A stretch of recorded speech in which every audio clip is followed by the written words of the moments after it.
Good afternoon, Dr. Torsunov. I have a question about our apartment. A couple of years ago, my wife attended a lecture on Vastu and realized that our apartment is slightly off in terms of male energy and men's health. My dears, this is one of the ways people get their minds twisted. It's about overestimating what really influences you. For example, your apartment is not according to Vastu, right? You lived just fine without thinking about Vastu, and everything with your male energy was okay. But then once you found out it's not Vastu compliant, you started focusing on it. If you keep focusing on something negatively, that influence becomes stronger. For example, you find out the door is not in line with Vastu, and as you keep thinking about it, the negative effect of that door starts growing. Especially when a woman believes there's a problem with male energy in the home, that turns into, so that's why you're acting stupid. Is that how she started to behave? No, quite the opposite. She's very caring about our health, especially since our son is 3.5. She's very concerned. So men's health is getting worse there, right? Yes. So that means you don't need a full coat anymore. Or the second option, just pay a bit to the Vastu expert. He'll adjust a few things, and everything will improve a bit. Yes, we've already made some small adjustments. And did they say everything will be fine now? The main thing is to pay the Vastu consultant, and then everything becomes fine. That's the point. Otherwise, your health goes downhill, and your bones start crumbling into your shoes. We've been trying to move into a house for a couple of years now. We hope to find one, but nothing's working out. Probably you're looking for something cheaper and better, closer to the center. Not even necessarily cheaper and better, just at least somewhat aligned with Vastu. Everyone sitting here around you, none of them are living according to Vastu, and they're all slowly dying. But everyone who lives by Vastu, they live forever. The rest slowly fade away. Everyone at their own time, some at 70, some at 80, some at 90, all because their homes aren't Vastu compliant. But if it's Vastu, then you live forever. So yes, it's definitely worth looking for that perfect house. I think they've really confused you, so much that you're just going crazy, while God says, listen, live in your apartment. Why are you stressing about it? He's not giving you another place to live. Just stay in your current apartment. This is what it means to give too much importance to small things. One woman, also a specialist in faces, in facial structure, she came across a photograph of my face. She read that I'm a very famous person, so she could promote herself by describing my face, and so she began. The nose is crooked, which means the character is crooked. It's just that in childhood I did a high jump, and when I fell back onto the mat, I hit my nose on a maple tree. My nose literally flew off to the side like this. I went to the doctor, a surgeon. He tried to fix it with pins and said, nothing works. I said, what do I do now? My nose is damaged. He said, it's fine. You're a man. Just live with it. So I went to the mirror, grabbed it, and with all my strength just set it back into place. It stayed a little crooked. That's what she noticed. Then she noticed a little spot under my eye. A spot under the eye, she says, means the person lies all the time. But for me, it's just age. One day a spot's here, then somewhere else. They're constantly changing. So that means I'm lying now and then I'll stop lying when the spot moves again. I call such people drunken schizophrenics because the nonsense they say is just insane. They go around scaring people. They scared the person so badly, he renovated his whole apartment and still the fear doesn't go away. So now he thinks he has to move out. But where to? Everything's not according to Vastu. Nothing's according to Vastu. How do you live like that? Has anyone offered you a Vastu-compliant gun so you could shoot yourself in accordance with Vastu? No? I'm more worried about my wife because she's worried. Maybe she just needs to stop worrying? Send her your regards and tell her she seems to have run into a drunk schizophrenic who brainwashed her, scrambled her mind. Okay. Before there was a different topic and now it's Vastu. I have a question. I have a wife. We've been together for 3 years, just over 3. She gets offended easily. We came to pray with you 2 years ago. She asked you something about me. She believes I'm not the one and that's it. And we've been living like this for 2 years now. Still not her person? Yes. 6 months ago, she told me she loves someone else. Someone from before me. He's married now, too. But she still lives with me. I keep observing her condition. She loves this person? She wants to leave. She's a blogger. For almost a year now, she hasn't shown me in her blog. It's like I don't exist. Everything she does seems like she wants to leave. It really weighs on me. I think she's doing it for him. What to do? I don't know what to do. Leave? I'm not sure. You should stay with her. God gave you this person. You need to take care of her. I do. I care for her and her son. Treat her kindly. One more thing. I've been talking honestly with one of your students. You know him well. He's an astrologer. A year ago he told me, in a year, she'll have another man. Tell that assistant of mine to get lost if he really said what you just told me. No, he kind of hinted at it. She keeps telling me, let's break up. And he says, you'd better agree, or it will only get worse. Then tell him to get lost twice. Okay, so I shouldn't leave? No. What should I do if she keeps acting like this? You need to forgive her, treat her with kindness, and show her that you're a better man. How do I show that? Through kindness and by understanding that God is testing you through her. In the past you acted the same way, and now this is your test. This astrologer is also a test for you. Often astrologers come into our lives by God's arrangement as part of our fate. To truly overcome fate with an astrologer's help, the astrologer must be a wise person. If he is not wise but foolish, he will only make things worse. He says things that have a negative effect on a person. If you leave your wife now, you will also be held accountable for that. You see, for the past 2 years he has been helping me. He kept advising me, stay, stay. But at one critical moment, just before New Year, she told me this. So during that crisis, your bad karma became stronger. It affected his mind, and the person who advised you to leave your wife lost his clarity. I can see your fate. If you leave your wife now, things will only get worse. You will immediately start facing karma in your next relationship. I don't want to leave. I just look at her and feel sad. Treat her with kindness. If she leaves, that will clear your karma. Wait for her for some time, give her a deadline. If she doesn't come back, then you can find another woman. But every woman brings karma, and you won't find one who doesn't bring karma into your life. So it's better to work it out with this one. Let's say you're in prison, and they ask, would you like to move to another cell? But we can't promise it will be better. You should say, no thank you, I'm already used to this one. Thank you. You have a difficult family karma. According to your horoscope, it's heavy. You just have to go through it with kindness. I'm sure that if you stay calm, act kindly, pray, be patient, and forgive, she will stop behaving this way. She has only 1 more year of behaving like this. During this year, either she will leave, I give that a 30% chance, or she will stay and change her attitude towards you, which I'd say is 70%. Thank you. Don't lose heart.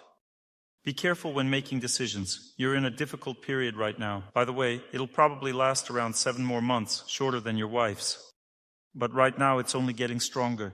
In 3 months it will peak. You'll feel a strong urge to break your family, and that would be very dangerous for your future. You need to be extremely cautious. If you do that in 3 months, then for the next 5 or 6 years your family life will be very troubled. You'll be tossed around. It'll be a very unpleasant time, so be careful. And don't visit astrologers anymore. Most of them are not very wise. They don't really see people's destinies. They just look at a piece of paper and guess. Your question, young lady. Hello, Dr. Torsunov. I've been married for 16 years. We have 3 children. My husband has been cheating on me. He really loved the last woman. He begged her, and she gave birth to his child. I didn't know any of this. All this time, he lived with me as if nothing had happened. He's a productive man, isn't he? I constantly see these emotional swings. He blames me for everything, and he doesn't support the family. We live at my parents' expense. Live separately, set conditions for him. He's gone now. I found out about the child recently. He had been hiding it and denying everything. When I finally found out, I said, maybe we should separate. Live separately and give him conditions. Don't separate fully. She lives in another city, about 600 kilometers away. He kept going back and forth. Now he's gone. I've been listening to your lectures, praying a lot. A year has passed. Most likely, fate will separate you. Most likely, he won't come back, or he may return, but he won't stay. I feel like I don't want it anymore. Your personal fate has become very difficult now. Fate is having a strong and negative influence. Most likely, this relationship will not be restored. That's the feeling. Will God give me another person? Right now, your family karma is very heavy. It's best to set some conditions for him. Wait and see what happens. Don't jump to conclusions, and don't leave him yourself under any circumstances. But at the moment, he doesn't have the strength to come back to you. Fate has created a very tough situation between you. This harshness began about 1.5 months ago. His mother already knew back in February. She told him to break up with me. He said he wanted to stay with us, but still kept messaging her every day. Everything started changing rapidly in March because bad karma began to act. I was praying hard. In the end, he gave me her number and told me to call her and say, "You're my wife. You want me to stay." I called her. She said such things to me that now I don't know how to live with him. She told me his previous relationship lasted 5 years. I thought it was just 6 months or maybe a year. And our relationship is 3 years long, and the child was very much wanted. And he was already building a new connection with her family. And all this time I've been praying. When you pray, who are you building a relationship with? I asked God to guide me to what's right. He gave me this person once. You need to understand, when you pray, you're working through your fate.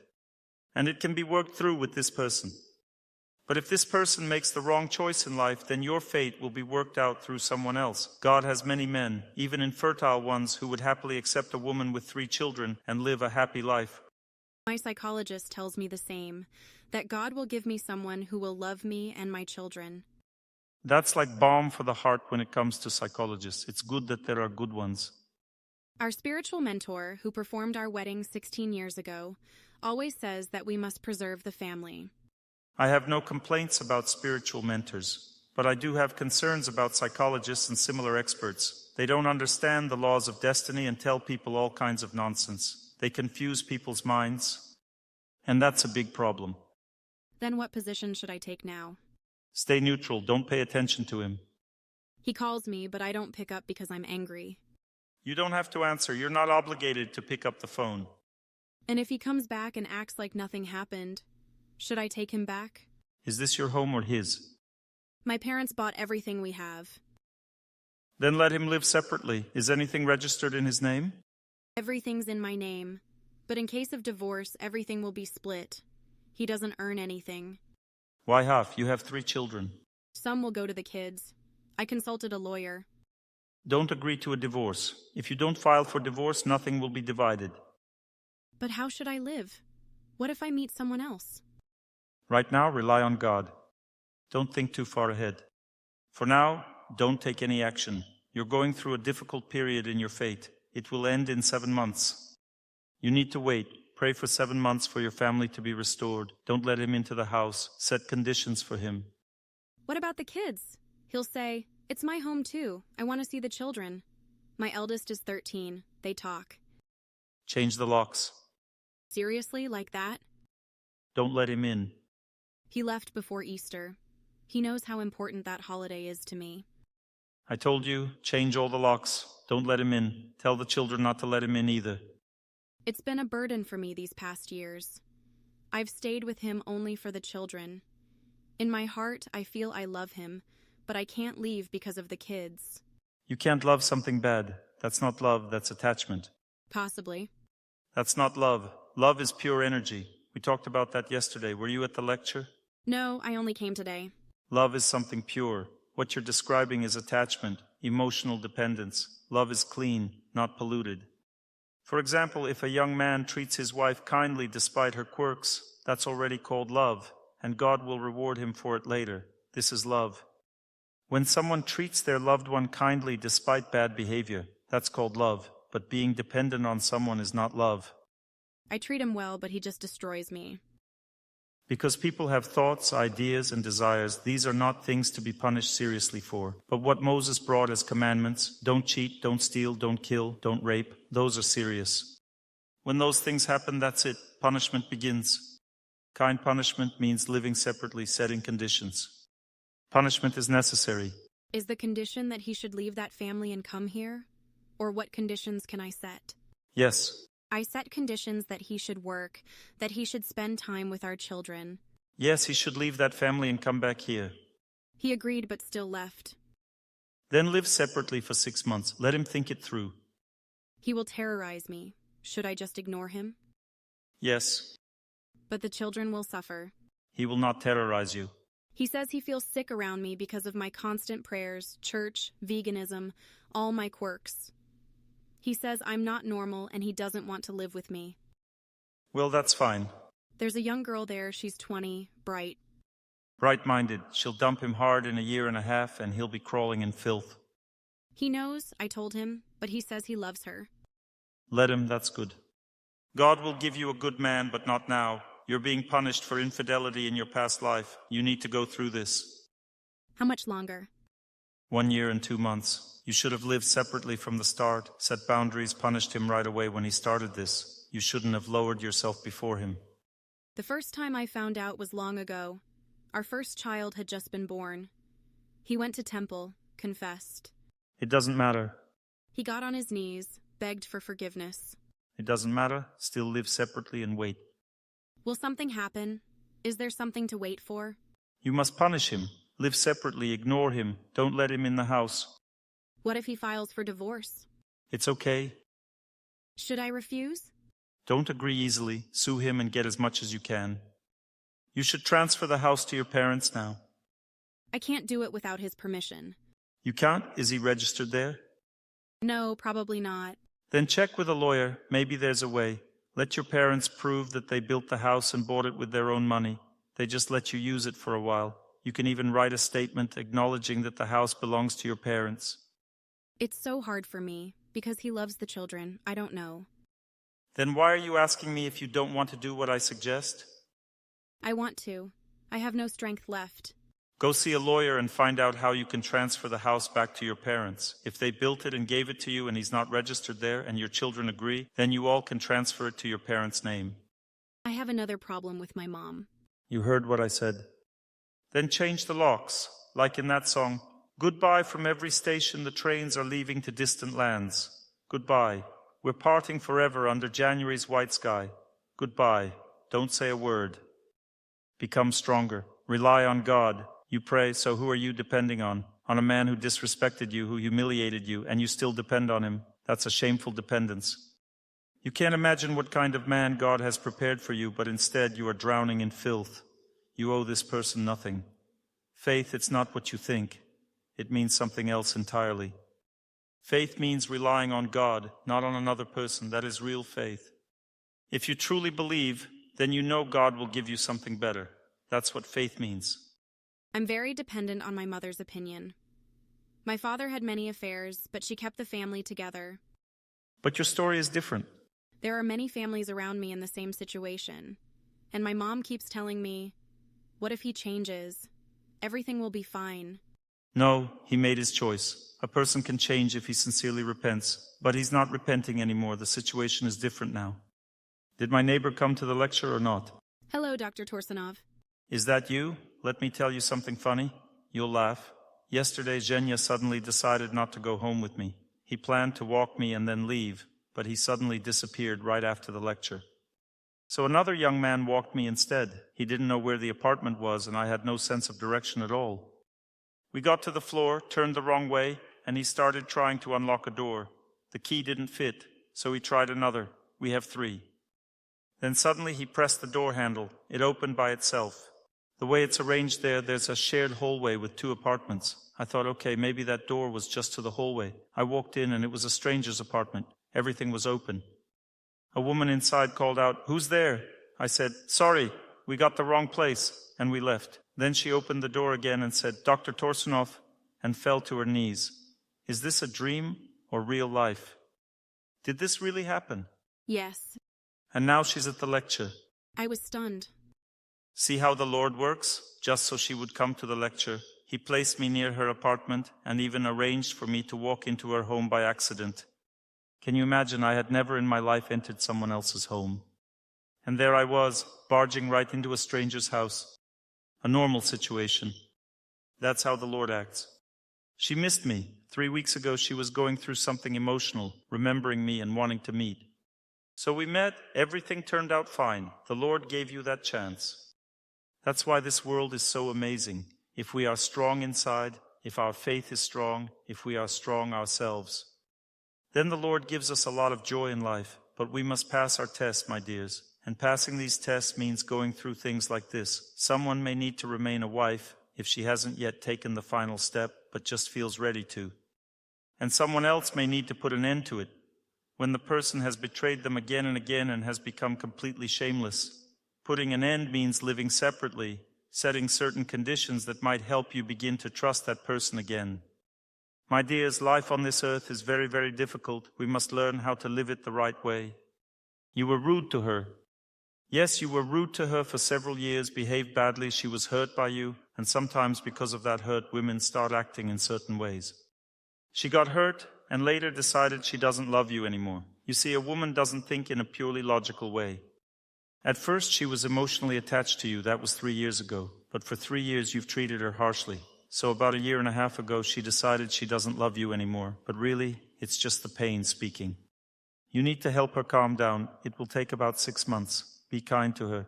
And remember, never get into conflict with women. No one should ever hurt a woman. Neither women nor men. It's a powerful force. A woman gives birth, gives life, and she can also take it away. Do you know that? You don't? I've seen it several times. She is beautiful, a goddess in white clothes. Her eyes are hidden. On the subtle plane, she appears at the head of a person, and they stop breathing instantly. A beautiful girl, not like how people usually imagine her. No braid, just a simple girl.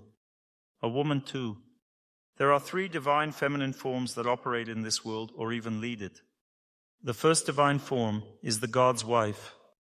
When someone treats a woman kindly, behaves properly, and takes responsibility, then this divine energy begins to act through the feminine nature. When that happens, the wife becomes a source of divine grace. She brings wealth, status, and prosperity. The woman behaves with humility and obedience. She supports her husband, feels grace through him, finds joy in him, and treats him kindly and respectfully. This divine power works through her, and she behaves in a very humble and obedient way with her husband. If a man tries to behave well toward a woman but still carries debts to the feminine energy, certain karmic obligations, then the wife of the Creator of the universe acts through her. The Creator is not God, he is God's servant. At that time, she becomes the goddess of knowledge. She teaches him life lessons. She educates him through her actions and behavior. He gains wisdom from her on how to live properly. She gives him understanding, whether gently or forcefully. And the third form, this is the most dangerous form. When a man behaves harshly toward a woman, then the wife of the destroyer of the universe acts through her. There is a divine being, an angel who brings destruction to the universe. The universe goes through cycles. And when the time comes, the great flood begins, the one people talk about. It doesn't just happen on one planet, but across the whole universe. Floods can happen not just on one planet, but across the whole universe. And when the consort of the destroyer of the universe begins to act through a woman, she becomes an unstoppable force that brings destruction to a man's life. She completely ruins his life. How? If you stay with me, I'll devour you. If you leave, it'll be even worse. What can be done? She becomes calm. If a man continues to treat a woman with kindness, then this divine energy gradually stops acting through her. After that, wisdom starts to take over. A woman gives knowledge, and gradually divine forces begin to act and bless the man. The feminine nature is not about direct action, it is about influence. A woman doesn't do anything. It's the man who finds her. Isn't that right? So now a different form is acting through you, one meant to destroy this man's life, and you can't do anything about it. It's his karma. You won't be the one to teach him a lesson because it is divine power working through you. When the power that gave birth to 3 children worked through you, were you doing anything at that time? That was the power of the Lord's wife acting through you. You were just carrying the child that God gave. Now God has given you a different force, and again, it will act through you. You won't be able to stop it. This force will ruin that man's life because when a man destroys the life of a woman and her 3 children, he must bear the consequences, and the consequences will come. We don't truly understand this force. It is a terrifying, unstoppable power that flows through the feminine nature. Even women should fear it. When a man acts, he takes action, but a woman causes action without acting. A power flows through her. She doesn't need to do anything outwardly to destroy someone's life. And she doesn't do it by her own will. It's simply how feminine nature operates. The feminine is incredibly powerful. All the elements, water, fire, air, are governed by Mother Earth. She is the embodiment of this power. Our earth also has a goddess who rules over it. This is the feminine principle. She is a person too, just like us, only far more powerful, much, much more powerful. All the elements are under her control. Every force that gives us health, water, fire, air, they are all governed by her. According to the Vedas, she is called Bhudevi, Mother Earth. I know a musical group called Divya Rosa. It seems they were deeply connected to her. When they sang a song about Mother Earth, the energy was strikingly similar. They performed that song. And the energy felt just like that of our planet Earth. They glorified Mother Earth. A tremendous power works through a woman. She changes life. Life changes due to the influence of feminine energy. Love is feminine energy. When a woman falls in love, does she fall in love with masculine energy or feminine energy? When a woman falls in love with a man, is it masculine energy acting between the man and woman, or feminine? Feminine. How does she fall in love? She sees that he treats her well, she observes how he behaves, and she likes how he looks at her, and she falls in love with his behavior. But this is feminine energy that acts between them. Love is feminine energy. Curses are also feminine energy, not masculine.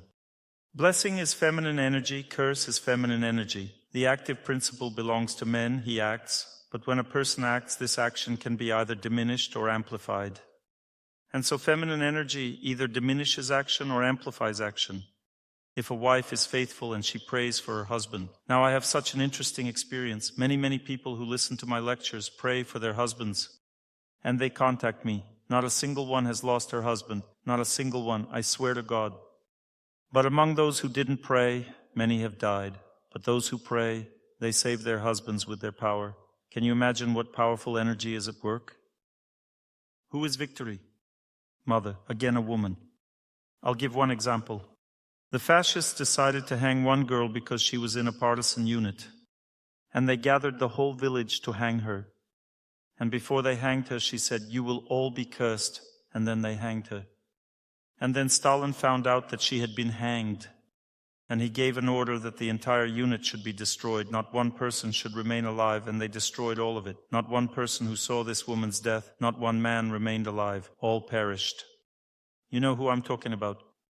This is how feminine power works, so it's very dangerous to offend women.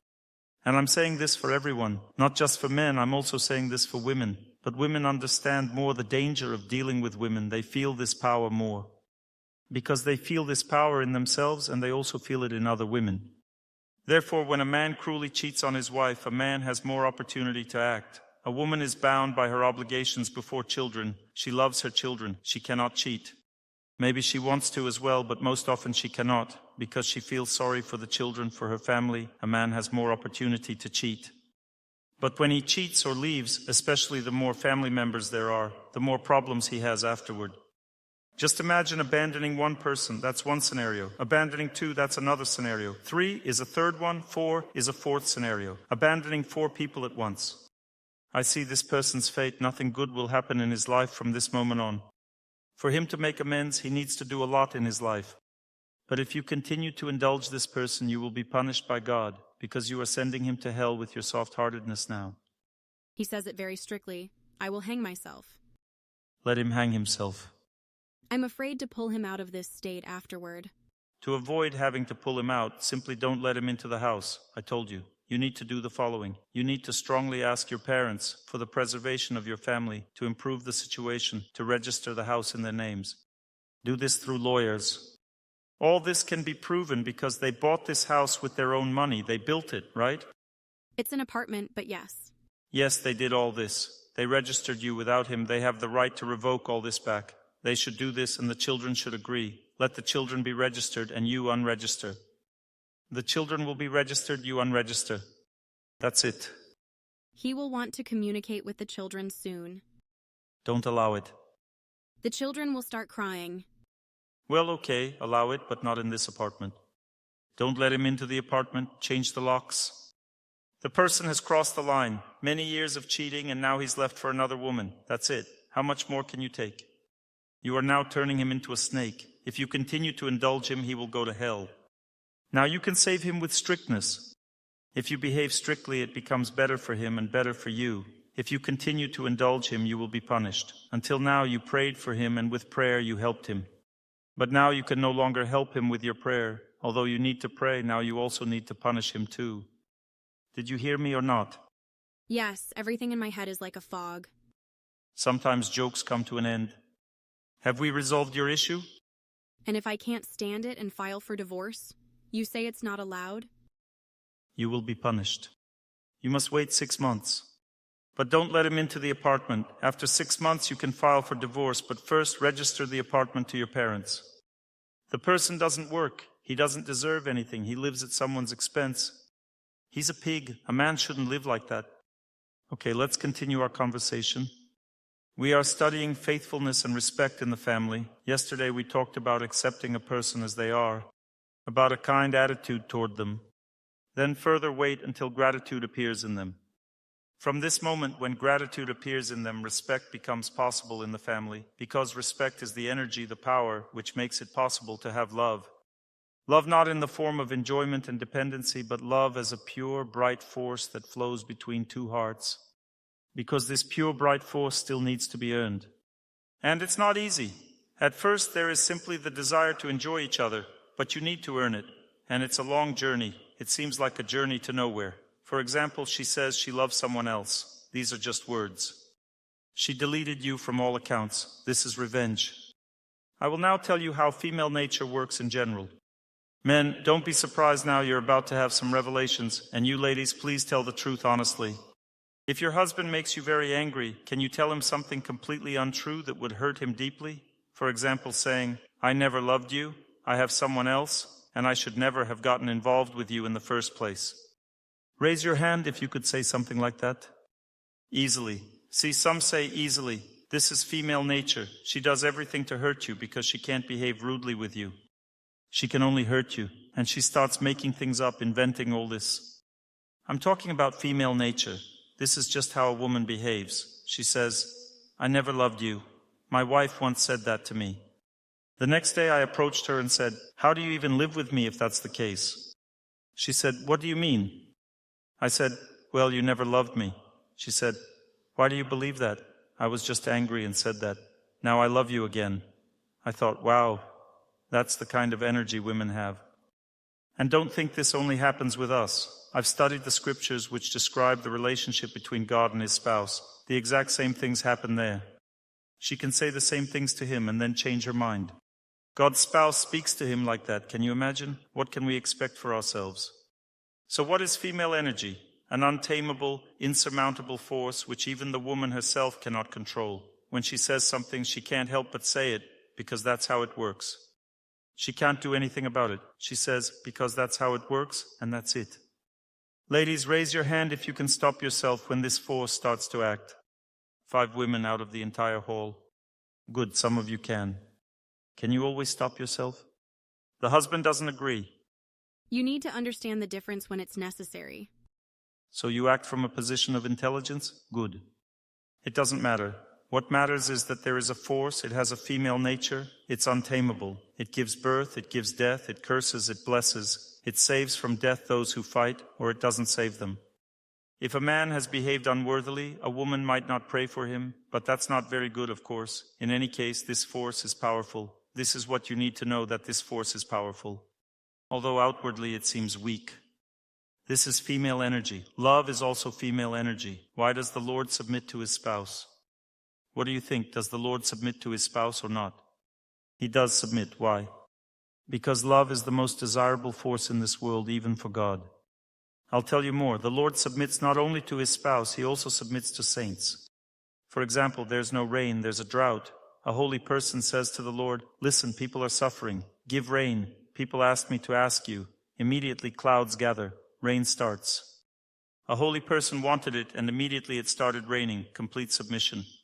I had a period somewhere around 2013 when complaints were being written about me everywhere, to the president of the country and to the prosecutor's offices of the region where I live. I knew this period would come. During this time, I went to a holy place and prayed 8 hours a day, and I felt that this force, bad fate, was affecting me. It kept influencing me. I couldn't stop it. It just kept weighing me down. I can feel fate in myself and in other people. Prayer practically didn't stop this tough fate. It reduced it a little bit, but it still weighed me down. 8 hours was the maximum I could do. I had no more strength after that. I just prayed with a lot of concentration. And when about 20 days had passed, I went to a holy person. He had served at the altar all his life. He never had relationships with women, a very sublime monk. And I asked him to perform a ritual that would help me get rid of this problem. He thought for a long time. He studied this whole situation in my life. He said, "What are you facing?" I said, "They want to put me in prison." He said, "Well, you'll sit there and pray." He said it kindly to me. I was thinking, what should I tell him? I said, "But who will give the lectures?" He said, "Yes, I agree with that. Yes, someone needs to give lectures." "Well, okay," he said. He thought and said, "So for the sake of lectures, you don't want to go to prison, right?" I said, "Well, yes, I must perform service to God." And he said, "All right, fine, I'll perform this ritual for you." But he made the decision after about an hour. He lived right next to the altar in the temple complex. I went to the altar and I heard for the first time, never again in my life have I heard such a thing. I heard how a sound like ding went through me. Everything inside was ringing. The sound freed me from this energy of bad fate. It completely freed me. I started looking for the source of the sound and saw the altar. The sound was coming from there, and it lasted literally a few seconds, and that was it.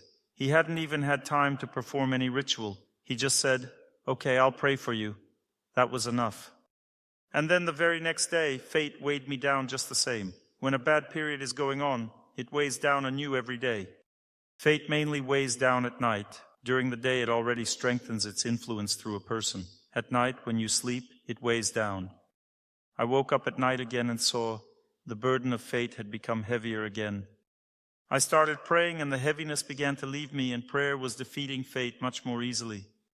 And I understood that if a person does not try to overcome fate by themselves but goes to a temple and asks for something, God will never help.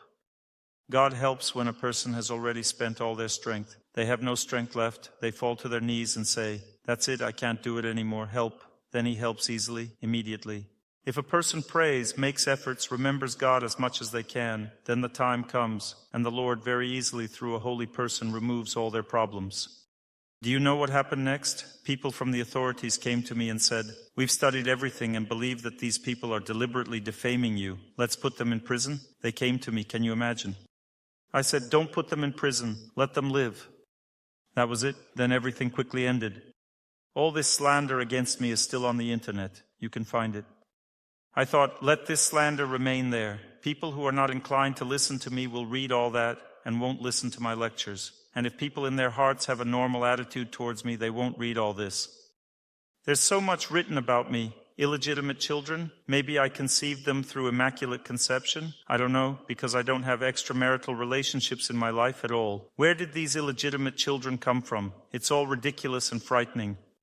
In other words, there are different energies. There is the energy of love. It has a feminine nature, and even God submits to this energy. The energy of love acts not only through God's wife, but also through holy people. God fulfills the wishes of holy people. But ours no, not so quickly and easily, because we mainly live for ourselves, while saints live only for God. They don't live for themselves at all. A holy person means that they have forgotten about themselves and only live for God. Therefore, God is very flattered by this. Just as, let's say, at some factory there are people who have dedicated their whole lives to this factory, and the director is ready to do anything for such a person. The boss says, "I am ready to do absolutely anything you want for you." A person who lives like this receives such gratitude. But it's better to serve God than the director of a factory, because the factory director is not always grateful. So we are talking about faithfulness. Faithfulness is the greatest happiness that can exist on this earth, but only when faithfulness becomes a reward, not an action, because there are two types of faithfulness. Right now, you don't have faithfulness as a reward. It's an austerity for you, and we all perform this austerity of being faithful in life. That means that despite everything, we continue to treat our loved ones kindly. But you should know that there is a red line. This is a violation of the commandments. For example, if a husband looks at women, you pray for him, but when he cheats, you need to punish him. If you don't punish him, it means you're feeding him milk like a snake. In ancient culture, there is a rule that if, for example, rats run into the house, you need to take food out of the house. And they will stop running in because they will get full out there. But if a snake crawls into the house, then you shouldn't put milk in front of the house, because snakes also love milk, just like hedgehogs, for example. If a snake drinks milk, its venom becomes even more poisonous. I knew one person who bred cobras and sold cobra venom. He fed these cobras milk. They drank milk and their venom became very dangerous, deadly.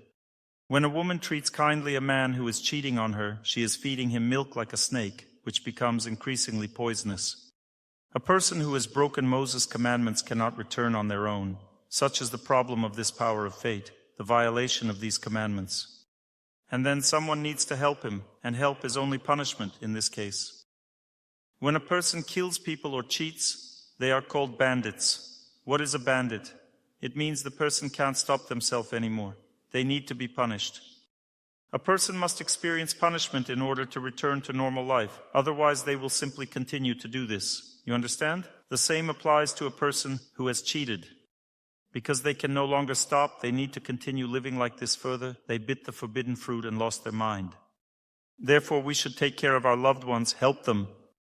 They may threaten that they will cheat, it's okay, but when a loved one already crosses the line and you continue to treat them kindly, that means you will also be punished along with them. Because the time has come to punish. And punishment means a very simple thing, to live separately and to set a condition. Or if there is no such possibility, you can live together, but the separation should continue until the person repents. The separation means no need to have an intimate relationship, no need to communicate very closely. You can fulfill your duties to the person, but keep your distance. But if possible, it's better to live separately for some time. That means that you need to study all this. You see, we don't know how to behave correctly. This is a problem. The heart prompts. It tells you, you need to punish. You are showing weakness now. But a woman also doesn't know how to punish. She stops living with a man and leaves him completely. But leaving completely is also wrong because God united you. Do you know that God unites people? You don't do it yourselves?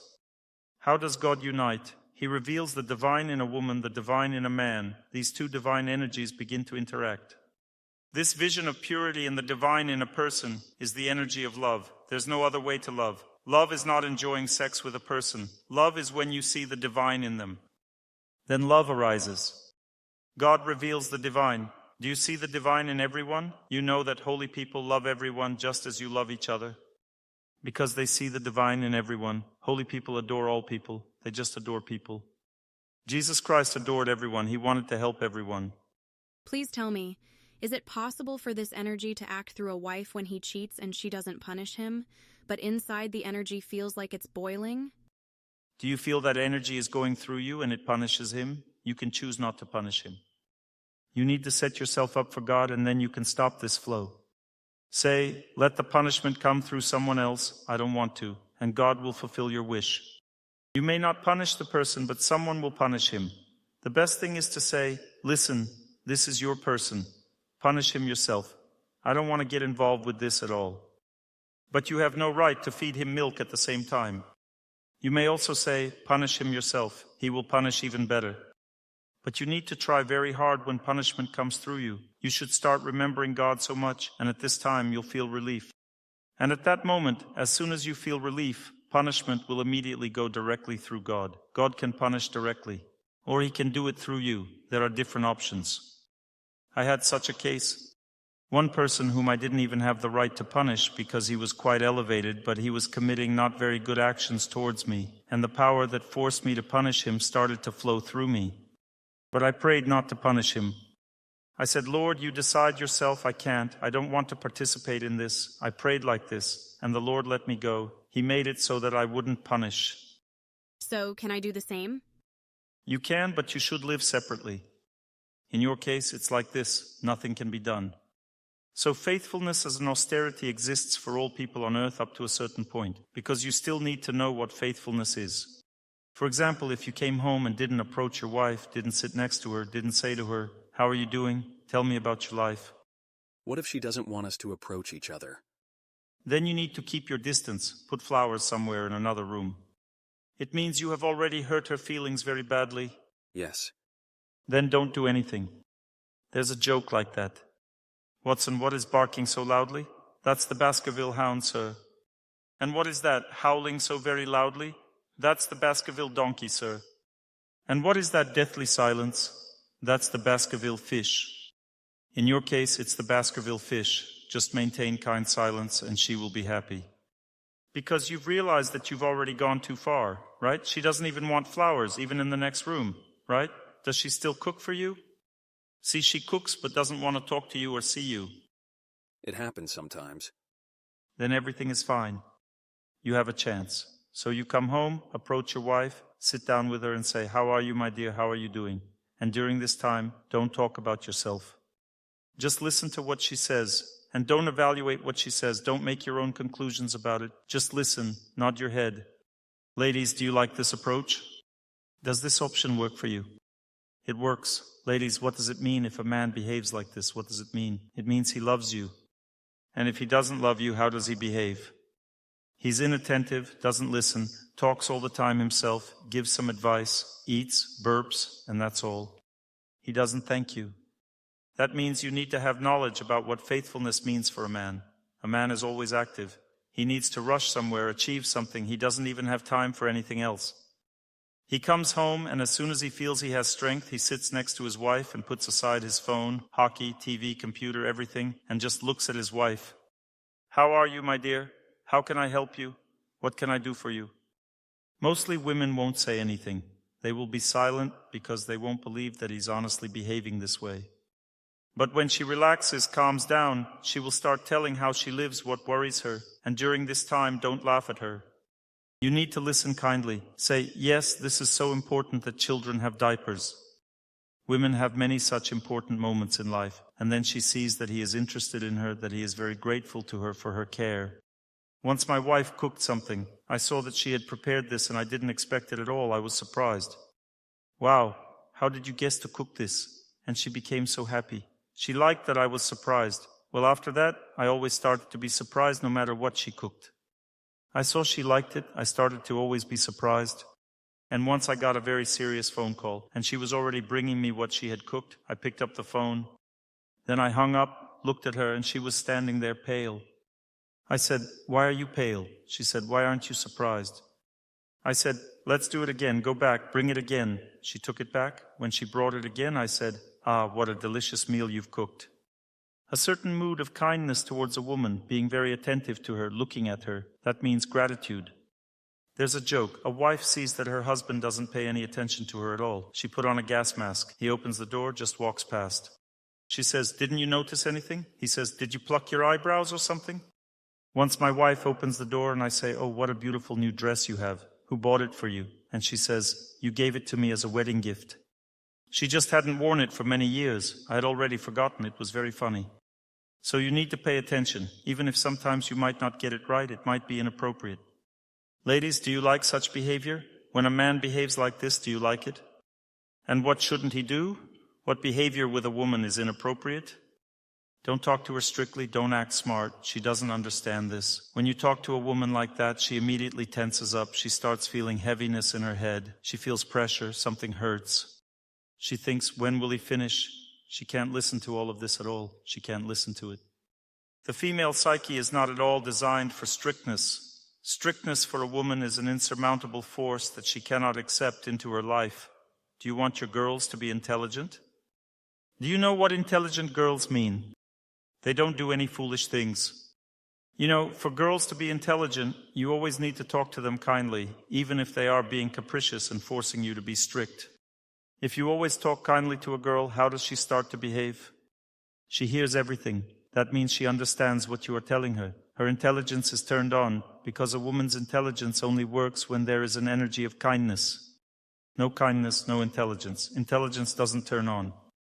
As soon as tension appears, strictness appears. Everything shuts down for her. She can't understand anything that's happening because the female psyche doesn't tolerate strictness at all. You always need to be kind with a woman, with a girl, and then she will be intelligent because she will always feel protected. This is how girls should be raised. If she has become completely insolent, just don't talk to her, don't communicate, move away from her somewhere. She will come to ask for forgiveness herself when the time comes. She will be capricious, pretend that she doesn't notice. Well, see how long it takes, because every woman and girl has her own cycle of returning to normal behavior. For some it's an hour, for some 5 hours, for some a week. Generally, women take a very long time to return to normal behavior. Women generally have a very rigid psyche. She needs a lot of time. If she gets offended, it takes quite a lot of time to get over it. Raise your hand, ladies, who gets over it in an hour and doesn't hold a grudge anymore. 5 people. Who takes 6 hours? Who takes 2 days? Who takes a week? Everyone is different, but generally my experience shows that a woman takes a long time to get over it, generally a long time. And if a man didn't speak kindly, and a woman also didn't respond kindly? She can't respond kindly if he didn't speak kindly. Well, she also responded rudely. They quarreled. Do women develop male energies within themselves? No, it works like this. Let's say you were rude to someone close to you, or they were rude to you, and you responded rudely. Whoever comes to their senses first should be the one to apologize. You felt that you were rude. Not because you were right or wrong, you should approach them and say, "I'm sorry that I was rude to you," and leave. Then you won't be guilty of anything because love is a very powerful energy, and people cannot withstand its power. That's why emotions often flare up under the influence of love. You may experience feelings of injustice. Heavy sensations can flare up because it's a very powerful energy. A person won't react as strongly to strangers as they react to loved ones because love is a very powerful energy. It has a very strong influence, so as soon as you realize that you've been rude, go and apologize first. It may seem like this will compromise you later. If you apologize, it may seem you're the fool, you're the one at fault. It may only seem that way at first when a person apologizes first. Who is wiser? The one who apologizes first. Do you think both people will feel that this person is wiser? Both. Both, yes. So both will understand that the person who apologizes first is better, but you need to know how to apologize. If you come to apologize looking all miserable, then accordingly, you'll remain miserable for the rest of your life. A person should apologize very nobly, with dignity. Knowing that apologizing is not bad at all, there's nothing wrong with admitting you did something wrong. You need to apologize with a very dignified voice. But a woman can't forgive on the first try. Her psyche is so rigid that even when you ask for forgiveness, she still doesn't forgive. It's really surprising. In general, don't even hope for forgiveness on the first try. What's the best way to ask a woman for forgiveness? Don't even hope for it on the first try. You approach her and simply ask for forgiveness. I once approached and said, "Please forgive me." She replied, "But in your lectures you say that you don't feel guilty when you ask for forgiveness." I didn't feel guilty that time either. I said, "But this time I do feel guilty." She said, "Really?" I said, "Yes." She said, "Well, okay, then I forgive you." And she started explaining why she was offended. Then I understood what I was guilty of. So it's very important to understand that whenever there are correct relationships, a person should do the right things, and then they will understand where they made mistakes. Because every person always feels they are right in a relationship. Love works in such a way that a person doesn't feel at all that they might be wrong. That's just how energy works. Therefore, there are rules. A man, for example, says, "Do you understand that you can't behave like that?" He feels he's absolutely right. But the rule is this: you cannot speak rudely to a woman at all, in principle. If you started speaking rudely, then you're already wrong. That's it. Ladies, do you like this rule or not? Yes. Excellent. Men, do you like it? Silence in response. Okay, fine. It's clear that this is a very difficult rule for men. A woman can get physical, she can behave emotionally, do whatever she wants with you. You don't have the right to be rude, right? Gratitude grows from such behavior. If a man behaves this way, a woman begins to understand that he's very good and reliable. Because protection is very important for a woman in life. She needs refuge, she needs a reliable relationship in life. It's very important for a woman. When a man behaves kindly, how does a woman feel? Calm, very secure. If a man is rude, does she feel secure? And why is he being rude? Because she is behaving incorrectly. So rule number 1 lies in faithfulness. If your wife is behaving incorrectly, you should still talk to her kindly, communicate with her. How to do this in practice. For this, you need to learn to depend on God, not on your wife. If a man is strongly attached to a woman, at the slightest change in her mood, he can no longer control himself. This means he is a weak person. A man behaves rudely out of weakness. Therefore, a man has 2 types of behavior. The first type of behavior is when he behaves rudely with a woman. How will he behave with an enemy then? Tenderly. A weak man behaves like that. How does a strong man behave with an enemy?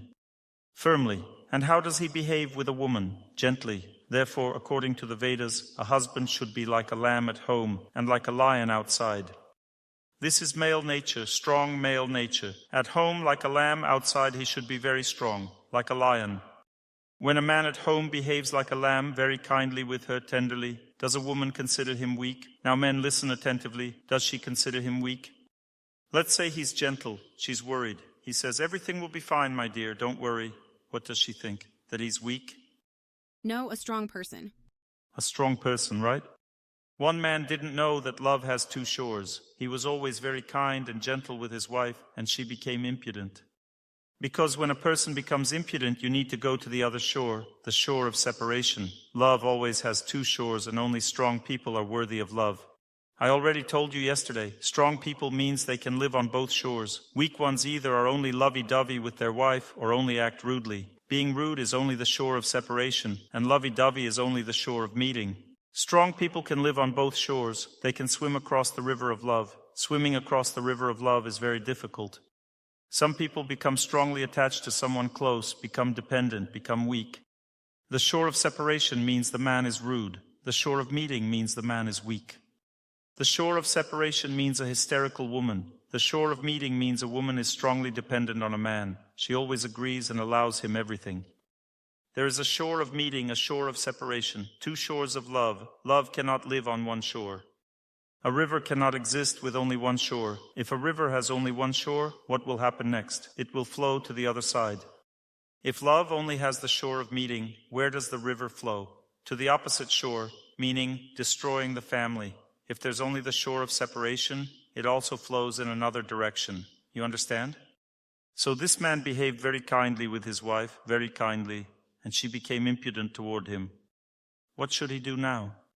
Kindly move to the bank of separation, ignore her. And love? Well, how to love? Not closely. Don't bring her flowers, just keep a bit more distance, kindly fulfill all your duties, but don't build a close relationship. Don't let her exploit you. How will she behave during this time? She will behave like a volcano. She will lash out, try to expose his weakness, direct her emotions at him. How should he react to this? Suppress her. Have you been sitting here since the beginning of the lecture? I already said women can enter this state of curse, you know? Then for several lives you'll be suffering from consequences if you try to suppress a woman. Oh, you meant that he should calm her down kindly? Yes, that's okay. Yes, I agree. It's very difficult for both women and men to understand what it means to become impudent. Very difficult. For a woman, it's also hard to understand what it means when a woman has become impudent. Nothing pleases her, everything is wrong. This is wrong, that is wrong. That means she's become impudent. The shore of meeting and the shore of separation. If there are not two shores, then the river flows away and a person commits very bad actions. For example, if the wife constantly says, yes, my dear, yes, he may even start cheating. I even know cases worse than yours when a man brought a mistress to his home and slept with her in the next room. When a woman constantly humiliates herself, he starts to beat her, abuse her. That means he simply becomes a beast, a monster, you understand? And when a woman is constantly dissatisfied, the man simply loses himself. He may even die from a heart attack. That means she simply kills him. Such a woman has 3 stages of illness. First, she's sick. Second, she's very sick. Third, she's a widow.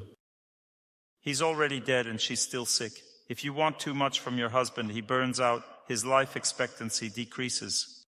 If you want too much from your wife, she humiliates herself. Do you know how all this ends? What usually happens with women? If a woman constantly humiliates herself, behaves carefully, kindly, la-la, true-la-la, the man becomes impudent. What will happen next? What do you think? He will leave for another woman. That's one option. The second? The woman will leave. She just waits for him to start behaving properly. She can't go to the shore of separation herself, can't discipline her husband. What happens next? Everything breaks inside her. She simply leaves, and because she took care of him, what happens to him next? He starts crawling on his knees, trying to get her back. This is what I saw. One young man told me about his fate. Yesterday, a very cautionary story was told. He pressured her so much that now she doesn't want to look at him. And he's trying to get her back involving elders, and nothing works because she can't return anymore. Because everything ended for her, everything in her life collapsed. She can't continue a relationship with him anymore. That's it, she endured too much. But this is also her problem because she shouldn't have done it. And if she returns and he does the same thing? It won't work the first time. You need to do it slowly. Gradually a person changes. But most importantly, these 2 shores must exist. If there's only the shore of meeting, the family is destroyed. This is not faithfulness. Some people think faithfulness means always doing things this way. This is not faithfulness, this is permissiveness. Faithfulness means you understand, like with a small child, for example. Why do you punish the child? You love them. Why punish? With love. Why do you punish if you love? To show what's wrong. You have to punish because there is no other way. It means the child cannot be normal otherwise. You punish because it's the only way out. They must be punished, but you punish kindly. The same applies to husbands and wives. Alternate the shore of meeting and the shore of separation, otherwise there will be betrayal.